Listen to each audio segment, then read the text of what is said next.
Hi everyone! Welcome back to my channel, Cherry Butter PH. So for today, may panibago tayong plants na ipapakita sa inyo. I will be telling you kung paano inaalagaan ang ganitong klase ng ornamental plants. So etong ornamental plants na to guys, halika po, tingnan natin. Ayan.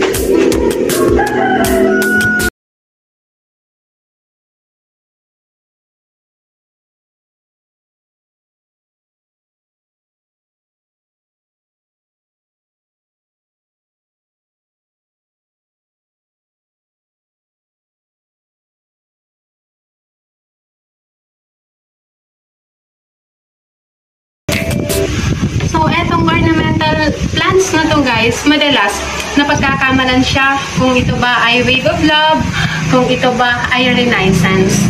Pero etong alaga ko pong ito ang tinatawag nating rainforest. Lipat muna tayo ng pwesto guys.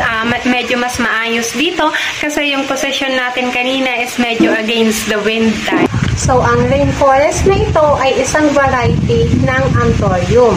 Yes po, variety ng anthurium ang rainforest. So, ito po ang kanyang bulaklak.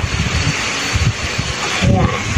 So, ganyan lang po. Ganyan lang ang flowers ng ating rainforest. Yung isa meron din naman. May bulaklak din naman siya. So, ganun lang po ang flowers nitong ating rainforest. So, ang rainforest po is an indoor plant. Hindi sila pwedeng iwanan na nakalagay sa direct sun kasi nasusunog po ang kanilang mga dahon. Gaya ng nangyari sa isang to. Ayan. So, naiwan ko siya na 9 in the morning, medyo mainit yung araw, nasa labas pa siya. So, unti-unti na pong nasusunog ang kanyang mga leaves. So, dapat kung gusto nating paarawan ang ating mga rainforest, between 6 to 8 in the morning lamang po, pwede sa kanila. So, just like my other plants, ang ginagamit ko pong fertilizer sa aking rainforest ay ang ating Osmocote. So, every 2 months, isang beses lang po ako naglalagay ng Osmocote since ang fertilizer naman na to is slow release. Nagre-release lang sila ng fertilizer every time na nagwo-water tayo ng ating plants. So, ganito po ang laman ng ating Osmocote 14-14-14 fertilizer.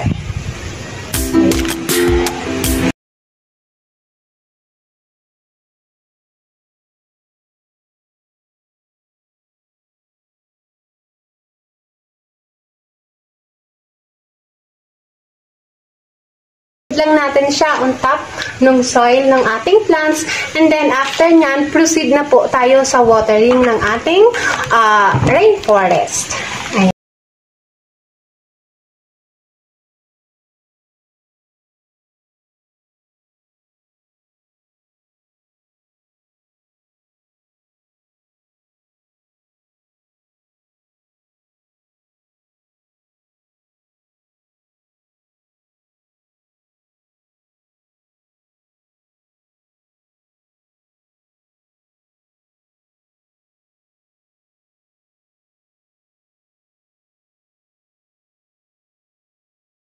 Po, babasain lang natin ang isang clean cloth, and then yun na ang ipang-wipe natin sa leaves ng ating mga rainforest.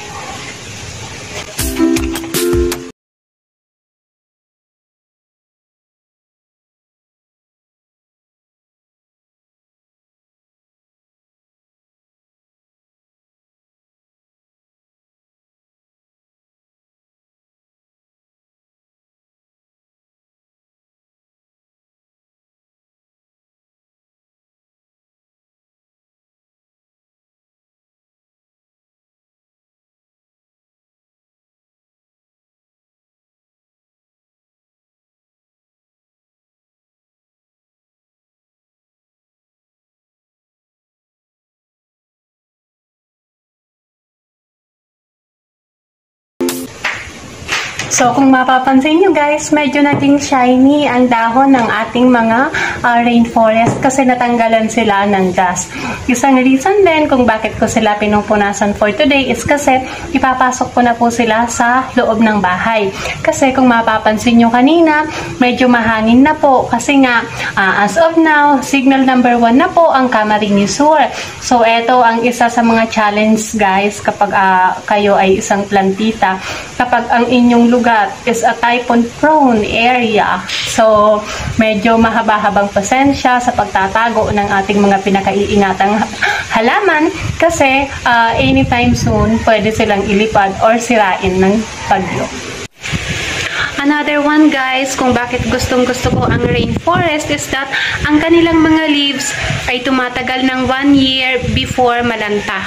So kung mapapansin nyo, etong isang leaves na to na konting-konti pa lang yung brown, nagsimula ang leaves na to nung July 2020 pa po, nung nag-start pa lang yung pandemic. So nung July 2020, start ng kasagsagan ng lockdown sa amin, 2 dahon pa lang po etong rainforest ko na to. So, after more than 1 year, ganito na po karami ang dahon nila and wala pa man lang na kahit isang leaves ang nalalanta sa kanila. So, sa mga bago pa lang sa aking channel, please do subscribe, like, and share na rin po and pakihit ng notification bell para updated kayo kapag may mga bago tayong upload na video.